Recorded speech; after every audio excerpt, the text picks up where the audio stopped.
Holi festival రాబోతుంది. అది ఎంతో కలర్‌ఫుల్ ఫెస్టివల్ అండ్ చిన్న, పెద్ద అందరూ చాలా ఎంజాయ్ చేస్తారు. బట్ ఈ ఎంజాయ్ చేసే ప్రాసెస్‌లో మనం కొన్ని ప్రికాషన్స్ కూడా తీసుకుంటే ఎలాంటి ఇబ్బందులు, ఆరోగ్య సమస్యలు లేకుండా ఆ ఫెస్టివల్‌ని మనం ఎంజాయ్ చేయొచ్చు. ఎస్పెషల్లీ హోలీ అంటే కలర్స్. ఈ కలర్స్ వల్ల కొన్ని రకాల కెమికల్ మిక్స్డ్ కలర్స్ వల్ల కావచ్చు, తర్వాత హోలీ పౌడర్ వల్ల కావచ్చు, ఆ పౌడర్ లోపలికెళ్ళడం వల్ల కావచ్చు, స్కిన్ మీద పడడం వల్ల కావచ్చు, రకరకాల ఆరోగ్య సమస్యలు వచ్చే ఛాన్స్ ఉంది.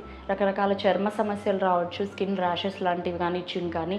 అలాంటి పౌడర్ మనం ఇన్హేల్ చేయడం వల్ల ఈ అలర్జీస్ ఉన్న వాళ్ళు తుమ్ములు రావడం, దగ్గు రావడం అండ్ ఆల్రెడీ ఆస్తమా పేషెంట్స్లో ఈ ప్రాబ్లం ఎక్కువ కావడం కూడా జరుగుతుంది. సో ఈ హోలీలో పార్టిసిపేట్ చేసేటప్పుడు వీలైనంత వరకు వాటర్లో మిక్స్ చేసుకునే కలర్స్ లాంటివి యూజ్ చేసుకోండి. పౌడర్ ఫామ్ చాలా వరకు మనల్ని ఇబ్బంది పెట్టే ఛాన్స్ ఉంటుంది. అంతేకాకుండా వీలైనంత వరకు ఆర్గానిక్ కలర్స్ లాంటివి, కెమికల్స్ తక్కువగా యూజ్ చేసే కలర్స్ లాంటివి యూజ్ చేసుకోండి. అండ్ హోలీలో వీలైనంత వరకు తక్కువ టైం స్పెండ్ చేయండి. ఈ హోలీ ప్లే చేసి రాగానే వెంటనే మొత్తం కలర్ అంతా వాష్ చేసుకోవడం ఇమ్మీడియట్గా, ఇలాంటివి చేయడం వల్ల ఎలాంటి ఆరోగ్య సమస్యలు లేకుండా ఈ హోలీని హ్యాపీగా సెలబ్రేట్ చేసుకోవచ్చు. Wish you all very happy Holi. Holi festival రాబోతుంది.